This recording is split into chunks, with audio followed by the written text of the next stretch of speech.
warahmatullahi wabarakatuh. Eh, Terima kasih atas kedatangan ibu-ibu. Hari ini kita akan sama-sama belajar tentang kesejahteraan sosial. Di kesejahteraan sosial ini itu ada dua materi. Yang pertama tuh disabilitas dan yang kedua itu lansia atau lanjut usia. Nah, saya akan menjelaskan tentang disabilitas, ibu ya. Tapi sebelum kita masuk ke dalam materi tentang disabilitas ini, saya mau nanyain ke ibu-ibu. Ibu-ibu masih ingat kan dengan materi kita yang kemarin, yang bulan lalu? Nah, apakah ibu-ibu sudah menjalankan nih apa yang telah kita pelajari di sekitaran lingkungan ibu-ibu sekalian? Kalau udah dijalankan walaupun belum secara menyeluruh, itu sudah sangat baik. Nah, kita akan masuk nih ke materi kita pada hari ini, yaitu penyandang disabilitas. Ibu-ibu tahu nggak apa itu penyandang disabilitas? Nah, disabilitas itu setiap orang yang mengalami keterbatasan fisik, intelektual, mental, dan atau sensorik dalam jangka waktu yang lama dan dalam berinteraksi dengan lingkungan dapat mengalami hambatan dan kesulitan berpartisipasi secara penuh dan efektif dengan warga negara lain yang berada di sekitaran lingkungannya, dan memiliki hak yang sama di dalam kehidupan dia bermasyarakat dan bernegara. Ini diatur dalam Undang-Undang Nomor 8 Tahun 2016 ini. Nah, di flip chart kedua itu kita akan mempelajari tentang hak-hak penyandang disabilitas. Jadi penyandang disabilitas itu, nah ibu-ibu sekalian, penyandang disabilitas itu juga memiliki hak-hak yang sama dengan warga negara lain yang berada di sekitar mereka. Di feature kedua ini kita bisa melihat penyandang disabilitas itu berhak untuk hidup bebas dari cercaan atau kalau cercaan itu dia ejekan dari masyarakat sekitar dia. Penyandang disabilitas juga berhak untuk mendapatkan perlindungan, berhak juga untuk mendapatkan bantuan hukum, dan juga berhak untuk bersekolah sebagaimana mestinya. Yang kedua, selanjutnya itu penyandang disabilitas juga harus mendapatkan hak untuk dapat bekerja seperti orang-orang pada lainnya. Berhak hidup, beribadah, berolahraga, bebas dari kekerasan dan eksploitasi, tidak dikucilkan dan harus diperlakukan sama dengan orang lain. Nah, dari hak penyandang disabilitas ini kita itu bisa melihat ada satu poin yang memang sebenarnya selalu dirasakan oleh penyandang disabilitas, itu eksploitasi dan kekerasan.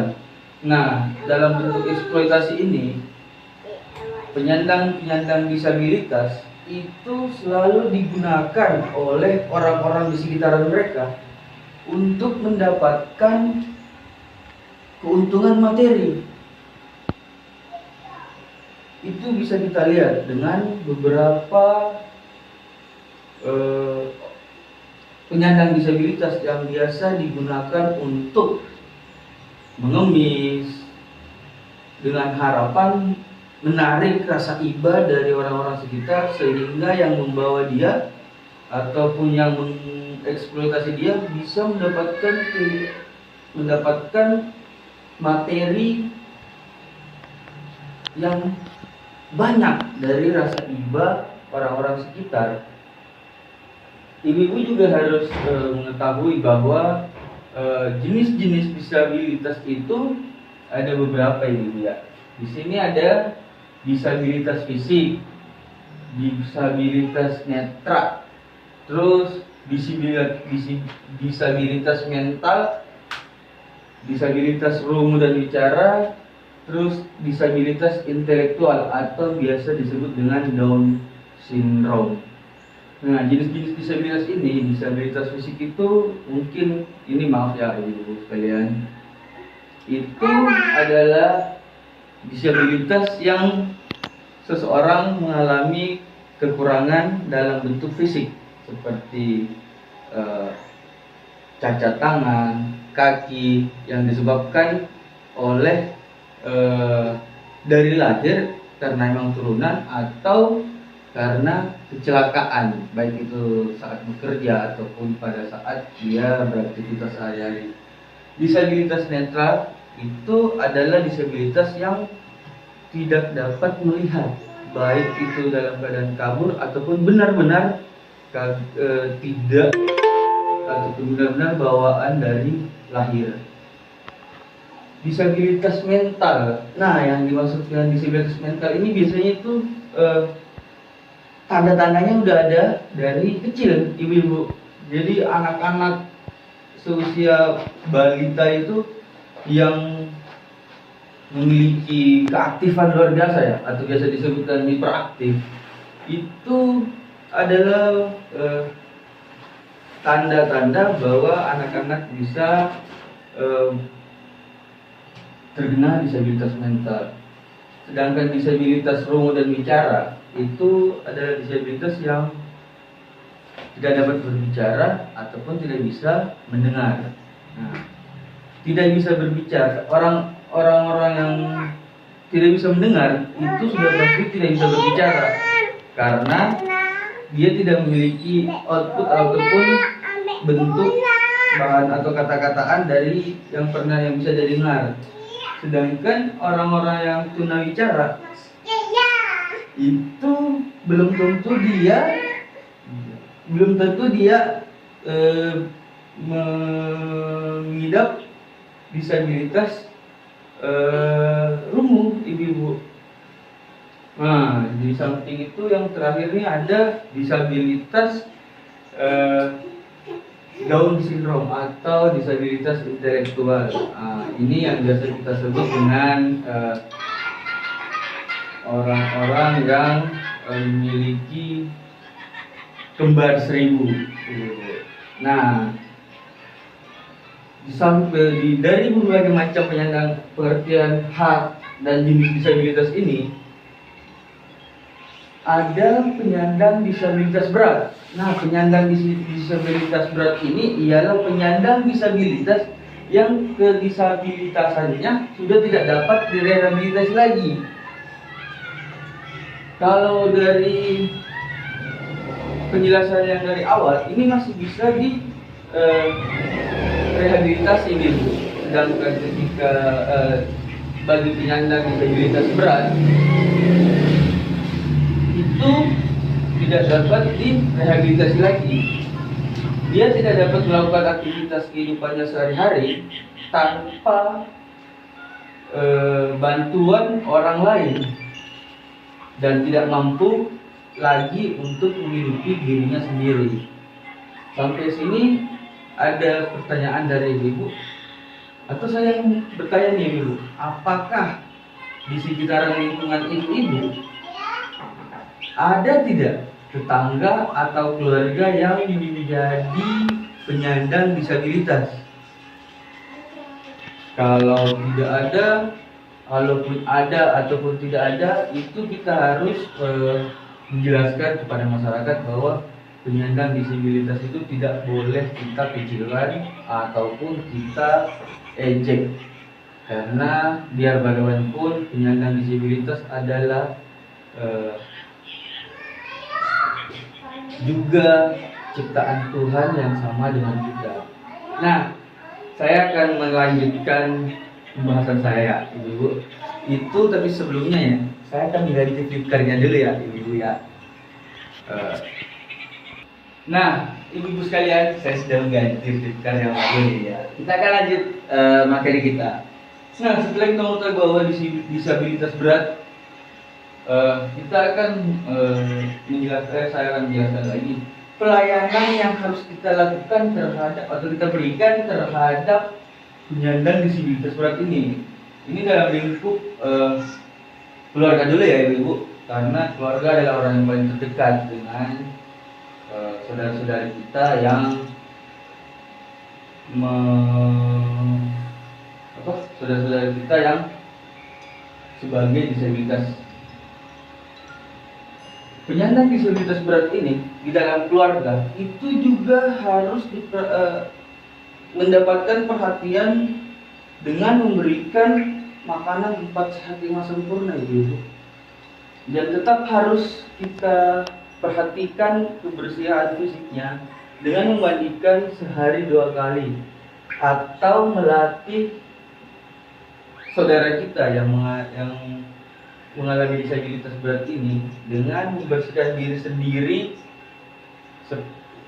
seperti mandi dan sikat gigi. Kita harus juga memperhatikan kondisi kesehatan pakaian yang mereka gunakan, mengganti pakaiannya sehari minimal 2 kali, mengganti alas tidur, terus memberikan kasih sayang dan perhatian yang tidak boleh berbeda sedikit pun terhadap saudara-saudaranya yang lain.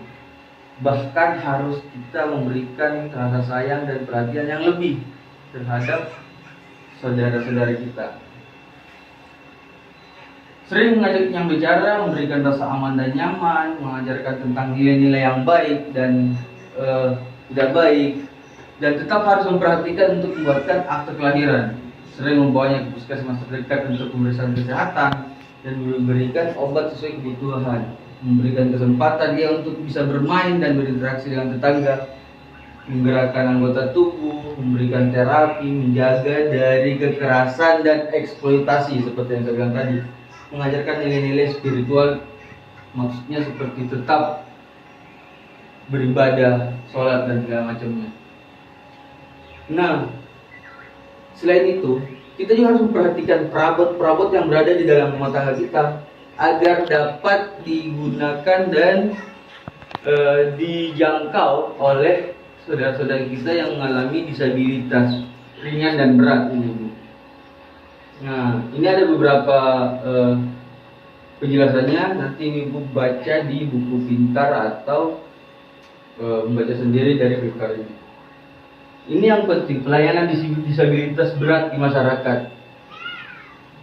Saudara kita yang mengalami disabilitas berat itu harus kita beri kemudahan dalam pembuatan akte kelahiran, KTP, BPJS Kesehatan dan BPJS Kesehatan, memberikan informasi terkait dengan akte kelahiran ataupun KTP dari pihak RT, RW dan pemerintahan setempat, memberikan kemudahan penyandang disabilitas berat untuk menggunakan sarana dan prasarana umum di sekitaran mereka ataupun di masyarakat, seperti masjid, parkir dan segala macamnya.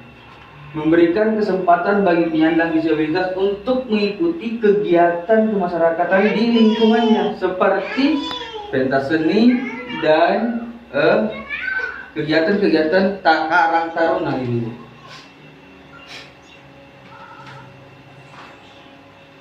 Kita juga harus terus memberikan informasi jika terdapat keluarga dan penyandang disabilitas yang memerlukan informasi rujukan. Rujukan dari disabilitas ini ada 3, yaitu dinas sosial, lembaga masyarakat, dan pusat-pusat kesehatan. dari semua penjelasan saya ibu sekalian, nah, ini kita harus menyadari bahwa penyandang disabilitas itu harus mendapatkan perhatian dan kasih sayang yang tidak boleh berbeda sedikit pun dari masyarakat pada umumnya. Saya harap dengan kondisi seperti ini kita bisa memegang ataupun sadar tentang sikap kita terhadap saudara-saudara kita yang menderita disabilitas baik itu ringan dan berat. Pesan-pesan dari pembelajaran kita hari ini yaitu penyandang disabilitas itu merupakan bentuk keragaman manusia yang turun dari Tuhan atau Maha Pencipta. Terus yang kedua adalah penyandang disabilitas juga adalah warga negara yang harus dipenuhi hak-hak dasarnya. Yang ketiga, penyandang disabilitas tidak boleh mendapatkan diskriminasi, apalagi kekerasan dan eksploitasi. Semoga dengan pembelajaran kita hari ini kita bisa sadar dan bisa semakin menghargai saudara-saudara kita yang mengalami disabilitas. Sampai sekarang ibu ada yang bisa ditanyakan, ada yang mau ditanyakan? Kalau tidak, mungkin pembelajaran kita akan sampai di sini, dan saya harap semua yang telah kita pelajari mulai dari yang pertama sampai hari ini itu dapat membantu kita untuk semakin peduli dengan lingkungan di sekitaran kita. Selanjutnya akan dilanjutkan dengan teman saya. Untuk itu saya tutup dulu kegiatan pembelajaran kita hari ini dengan ucapan Alhamdulillahirabbil alamin. Terima kasih dan semoga ibu-ibu tetap semangat untuk terus belajar bersama-sama dengan kami sebagai pendamping keluarga harapan. Assalamualaikum warahmatullahi wabarakatuh dan selamat sore.